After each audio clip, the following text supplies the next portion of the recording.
ইংল্যান্ডের দিগ্গজরাই এখন নিজেদের দলকে সতর্ক করছেন আর একই সঙ্গে ভারতকে ঘিরে চাপ তৈরির চেষ্টা করছেন।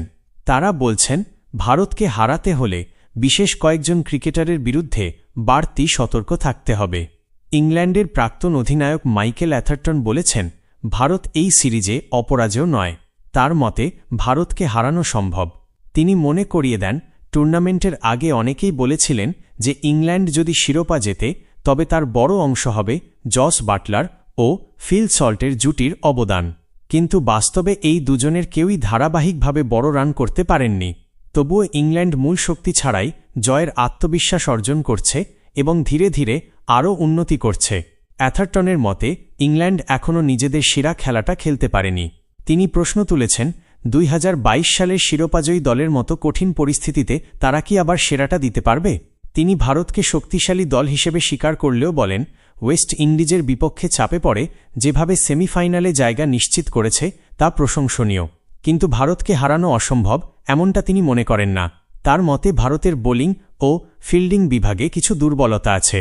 বিশেষ করে মূল 5 বোলারের মধ্যে যদি একজন বা দুজনকে নিষ্ক্রিয় করে দেওয়া যায় তাহলে অতিরিক্ত বিকল্পের অভাব দেখা দিতে পারে।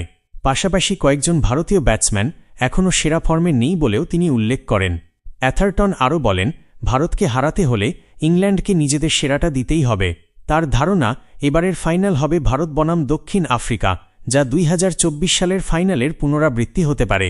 অন্যদিকে ইংল্যান্ডের আরেক কিংবদন্তি স্টুয়ার্ট ব্রড হার্দিক পান্ডিয়াকে থামানোর বিশেষ পরিকল্পনার কথা বলেছেন। তিনি মনে করেন, হার্দিক পান্ডিয়ার মধ্যে এক ধরনের আত্মবিশ্বাসী আভা ও ইতিবাচক ইগো আছে যা তাকে ভয়ঙ্কর করে তোলে। ব্রডের মতে পান্ডিয়াকে তার হিটিং জোনে সেট হয়ে যাওয়ার আগেই আউট করতে হবে। তিনি for the love of cricket পডকাস্টে বলেন, যদি তিনি ইংল্যান্ডের বোলার হতেন তবে 12 ওভারের পরই পান্ডিয়াকে ক্রিজে আনতে চাইতেন, যাতে ডেথ ওভারের আগেই তাকে আউট করার সুযোগ পাওয়া যায়। কারণ শেষ 4 ওভারে যদি ভারত মাত্র 3-4 রান পিছিয়েও থাকে তাহলে সহজেই 200 রানের বেশি স্কোর তুলে ফেলতে পারে। ব্রড আরও বলেন, পান্ডিয়া দেখতে পাতলা হলেও অবিশ্বাস্যভাবে 100 মিটার দূরে বল পাঠাতে পারেন এবং তার আত্মবিশ্বাসই তাকে আলাদা করে তোলে। এদিকে মাইকেল ভন ভারতের স্পিন আক্রমণ নিয়ে মন্তব্য করে দাবি করেছেন, ইংল্যান্ডের স্পিন বিভাগ বর্তমানে ভারতের চেয়ে ভালো পারফর্ম করছে। তার মতে আদিল রশিদ, লিয়াম ডজন ও উইল জ্যাক্সের সমন্বয়ে গড়া স্পিন ইউনিট এই টুর্নামেন্টের অন্যতম সেরা।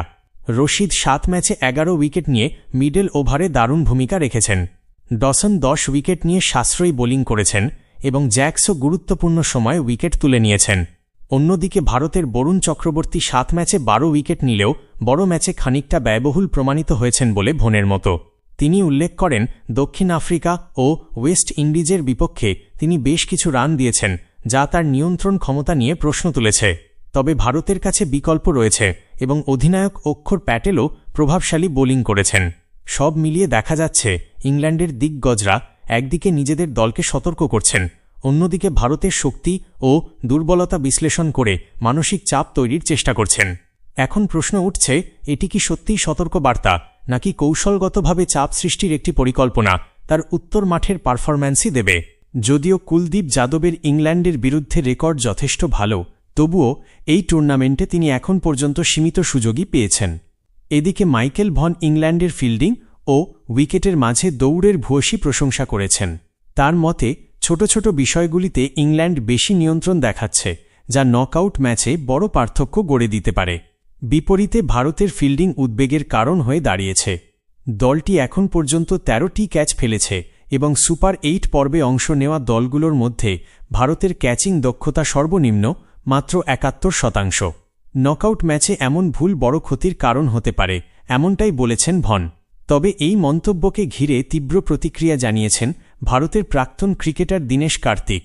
তিনি নাসের হুসেন ও মাইকেল অ্যাথারটনের সমালোচনা করে বলেন, ইংল্যান্ড একসময় দাবি করেছিল যে ভারত চ্যাম্পিয়ন্স ট্রফি জিতেছিল শুধুমাত্র এক জায়গায় থেকে খেলার সুবিধা পাওয়ার কারণে। কার্তিক স্কাই স্পোর্টসের একটি পডকাস্টে বলেন, যদি এই যুক্তি ধরা হয় তাহলে পাকিস্তানেরও সেমিফাইনালে পৌঁছানো উচিত ছিল, কারণ তারা তাদের অধিকাংশ ম্যাচ কলম্বোতে খেলেছিল। পাকিস্তান কলম্বোতে ইংল্যান্ড ও শ্রীলঙ্কার বিরুদ্ধে সুপার 8 ম্যাচ ছাড়া বাকি ম্যাচগুলো খেলেছিল। তবুও সালমান আগার নেতৃত্বাধীন দল সেমিফাইনালে পৌঁছাতে ব্যর্থ হয় এবং সুপার 8 পর্ব থেকেই বিদায় নেয়। কার্তিক বলেন, তিনি আশা করেছিলেন পাকিস্তান সেমিফাইনালে উঠবে, কারণ তারা একই হোটেলে থেকেছে এবং পিচ ভালোভাবে চিনেছে। অথচ অ্যাথারটন ও নাসির হুসেন বলেছিলেন, ভারত এক জায়গায় খেলার সুবিধা পাওয়াতেই এত ভালো পারফরম্যান্স করেছে, তাহলে সেই হিসেবে পাকিস্তানেরও বড় কিছু করা উচিত ছিল। কার্তিকের বক্তব্য অনুযায়ী এখানে আসল পার্থক্যটা দক্ষতায়। তিনি বলেন, পাকিস্তানকে সমর্থন করেও তিনি হতাশ হয়েছেন, কারণ তারা বেশিরভাগ ম্যাচ হেরেছে এবং শেষ পর্যন্ত শ্রীলঙ্কার কাছে প্রায় হেরে যাওয়াও ছিল বিস্ময়কর। এতে প্রমাণ হয় ভারত শুধুমাত্র এক জায়গায় থাকার কারণে জেতেনি। সেমিফাইনালের আগে ইংল্যান্ডের অধিনায়ক হ্যারি ব্রুকও ইঙ্গিতপূর্ণ বার্তা দিয়েছেন। তিনি বলেন, কাছাকাছি লড়াইয়ের ম্যাচে জয় পাওয়া একটি ভালো দলের লক্ষণ। তার মতে ম্যাচ থেকে কখনও নিজেকে বাইরে ভাবা উচিত নয়। তার দলে এমন খেলোয়াড় রয়েছে যাদের চরিত্র শক্ত, জয়ের ইচ্ছা প্রবল এবং চাপের মধ্যেও শান্ত থাকতে পারে। ইংল্যান্ডের আক্রমণাত্মক মনোভাবের কথা উল্লেখ করে তিনি বলেন, নতুন ব্যাটারকে সবসময় অস্বস্তিতে ফেলাই তার লক্ষ্য। তিনি নিজের ব্যাটিং ইউনিটের ওপর আস্থা রেখে বলেন, জশ বাটলারকে একা ছেড়ে দিতে হবে, কারণ তিনি এই প্রজন্মের অন্যতম সেরা ব্যাটার। দলের টপ অর্ডারে এত শক্তিশালী খেলোয়াড় রয়েছে যে একজন আউট হলেও প্রতিপক্ষ চিন্তায় পড়ে যায়। ভারতীয় দর্শকদের উচ্ছ্বাসপূর্ণ সমর্থনের মধ্যে খেলার প্রসঙ্গে ব্রুক বলেন, পরিবেশ খুবই কোলাহলপূর্ণ হবে এবং দুই দলের ওপরই চাপ থাকবে, তবুও ইংল্যান্ড অঘটন ঘটানোর আত্মবিশ্বাস রাখে। অন্যদিকে স্যাম কারান অভিষেক শর্মাকে বড় হুমকি হিসেবে উল্লেখ করেছেন। যদিও তিনি আশাবাদ ব্যক্ত করেছেন যে অভিষেক হয়তো বিশেষ কিছু করতে পারবেন না, তবুও তার মন্তব্যে স্পষ্ট যে ইংল্যান্ড ভারতীয় ব্যাটারদের শক্তি সম্পর্কে সম্পূর্ণ সচেতন। সব মিলিয়ে দুই দলের মধ্যে মানসিক লড়াই যেমন তুঙ্গে, তেমনি মাঠের লড়াইও হতে চলেছে অত্যন্ত উত্তেজনাপূর্ণ। ম্যাচের আগে সংবাদ সম্মেলনে স্যাম কারান জানিয়েছেন যে বর্তমানে তাদের মূল লক্ষ্য কেবল বৃহস্পতিবার রাতের ম্যাচটি ঘিরেই। তিনি স্পষ্ট করেছেন যে তিনি অবশ্যই আশা করেন অভিষেক শর্মা যেন আগের মতো বিধ্বংসী ইনিংস খেলতে না পারেন। তবে ইংল্যান্ড দল এই ম্যাচের জন্য অত্যন্ত সুসংহতভাবে প্রস্তুতি নিচ্ছে এবং তাদের সমস্ত মনোযোগ এখন বৃহস্পতিবার রাতের লড়াইয়ের ওপরেই নিবদ্ধ রয়েছে। অন্যদিকে অস্ট্রেলিয়ার কিংবদন্তি রিকি পন্টিংও ইংল্যান্ডকে সতর্ক করে দিয়েছেন।